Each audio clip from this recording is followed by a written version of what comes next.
ओम शांति। होली नाम सुनते ही मन में रंग और खुशियां घूमने लगती हैं, है ना।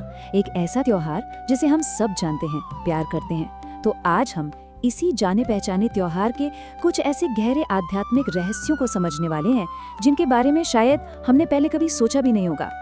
सवाल ये उठता है कि क्या होली बस गुलाल उड़ाने और दोस्तों रिश्तेदारों से मिलने तक ही सीमित है, या फिर इन सब रंगों और रस्मों के पीछे कोई बहुत गहरा, कोई आध्यात्मिक मतलब भी छिपा है। तो चलिए आज हम मिलकर इन रंगों के पार देखते हैं और उस असली सत्य को खोजते हैं। अच्छा, होली के इस गहरे रहस्य को समझने के लिए ना हमें पहले एक बहुत बड़े कॉन्सेप्ट को समझना होगा, और वो कॉन्सेप्ट है समय का चक्र। जी हाँ, द साइकिल ऑफ टाइम। अब देखिए, ये बहुत आसान है। जैसे दिन के बाद रात आती है, रात के बाद फिर दिन, या जैसे मौसम बदलते हैं, है ना, सर्दी, गर्मी, बरसात, सब एक साइकिल में चलता है। ठीक बिल्कुल वैसे ही समय भी एक विशाल चक्र में घूमता है। ये कोई सीधी लाइन नहीं है जो बस आगे ही बढ़ती जाए, नहीं, ये एक सर्कल की तरह है। तो इस बड़े से समय के चक्र में ना 4 मुख्य युग या एजेस होते हैं। सबसे पहले आता है सतयुग, जिसे गोल्डन एज भी कहते हैं। ये वो समय है जब इंसानियत, मतलब हम सब आत्माएं, अपनी सबसे पवित्र, सबसे ऊंची अवस्था में होती हैं। फिर धीरे धीरे गिरावट शुरू होती है। आता है त्रेता युग, फिर द्वापर, और आखिर में आता है कलयुग, मतलब कलह का युग, आयन एज, जहां आत्मा अपनी सबसे गिरी हुई अवस्था में पहुंच जाती है। और यहीं पर एक बहुत ही दिलचस्प बात सामने आती है। वो ये है कि हम अभी इसी कलयुग के बिल्कुल अंत में और एक नए सतयुग की शुरुआत से ठीक पहले एक बहुत ही खास, एक छोटे से समय में जी रहे हैं। इसे कहते हैं संगम युग। इसे कल्याणकारी युग भी कहते हैं। पता है क्यों? क्योंकि यही वो छोटा सा कीमती समय है जब आत्माएं सीधा परमात्मा से मिलकर अपनी सबसे अच्छी, सबसे श्रेष्ठ अवस्था को फिर से पा सकती हैं। तो अब आप सोच रहे होंगे कि इस सब का होली से क्या लेना देना। कनेक्शन ये है कि हमारे जितने भी त्योहार हैं, चाहे वो शिवरात्रि हो, दिवाली हो या फिर होली, वो सब असल में इसी संगम युग में परमात्मा के द्वारा हम सब के कल्याण के लिए किए गए दिव्य कामों की यादगार हैं, एक तरह से मेमोरियल्स हैं। चलिए अब इस बैकग्राउंड को ध्यान में रखते हुए हम वापस होली पर आते हैं और अब देखते हैं कि ये जानकारी कैसे होली के 3 सबसे बड़े आध्यात्मिक रहस्यों के ताले खोलती है। देखिए, होली में हम सब मोटे तौर पर 3 चीजें करते हैं, है ना। एक तो एक दूसरे को रंग लगाते हैं, दूसरा होली का दहन होता है, और तीसरा सब आपस में मिलते जुलते हैं। अब मजे की बात यह है कि इन तीनों ही कामों का एक बहुत गहरा आध्यात्मिक मतलब है। चलिए एक एक करके इसे समझते हैं। तो सबसे पहले बात करते हैं रंगों की। कभी सोचा है कि होली पर ज्यादातर लोग सफेद कपड़े क्यों पहनते हैं?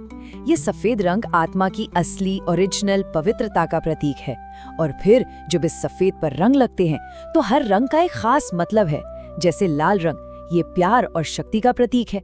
हरा रंग जीवन में जोश और उत्साह भरने का प्रतीक है। और पीला रंग ये ज्ञान और खुशी को दिखाता है। तो रंग लगाना मतलब इन दिव्य गुणों को धारण करना है। अब आते हैं दूसरे स्टेप पर, दहन यानी जलाना। जो हम होली का दहन करते हैं ना, वो असल में परमात्मा की याद की योग अग्नि का एक सिंबल है। और इस आध्यात्मिक आग में हमें अपनी सारी नेगेटिविटी, अपनी सारी कमजोरियों को स्वाहा करना है। क्या क्या? हमारा अहंकार, मतलब मैंपन, गुस्सा, जलन, लालच, और हाँ, वो फालतू के विचार जो सारा दिन दिमाग में चलते रहते हैं, उन सबको इस आग में जला देना है। और फिर आता है तीसरा हिस्सा, मिलन। होली पर जो हम सब एक दूसरे से मिलते हैं, गले लगते हैं, ये असल में आत्मा के उस सबसे बड़े मिलन का प्रतीक है जो उसका परमात्मा से होता है। सोचिए, जब आत्मा ज्ञान के रंगों में रंग जाती है, अपनी बुराइयों को जला देती है, तब वो परमात्मा से मिलने के लिए तैयार हो जाती है। ये वही खूबसूरत मिलन है। तो अब तक हम समझ गए कि होली सिर्फ एक त्योहार नहीं, बल्कि एक पर्सनल ट्रांसफॉर्मेशन की पूरी प्रोसेस है। लेकिन इसका जो सबसे गहरा संदेश है ना, वो तो इसके नाम में ही छुपा हुआ है। अगर हम होली शब्द को बस 2 हिस्सों में तोड़ दें तो एक बहुत ही पावरफुल मैसेज सामने आता है। हो ली मतलब जो हो चुका सो हो चुका, जो बातें बीत गई वो चली गई। सीधी सी बात है, पास्ट इज पास्ट। ये त्योहार हमें सिखाता है कि अपने अतीत का बोझ ढोना बंद करो, उसे जाने दो और वर्तमान में जीना सीखो।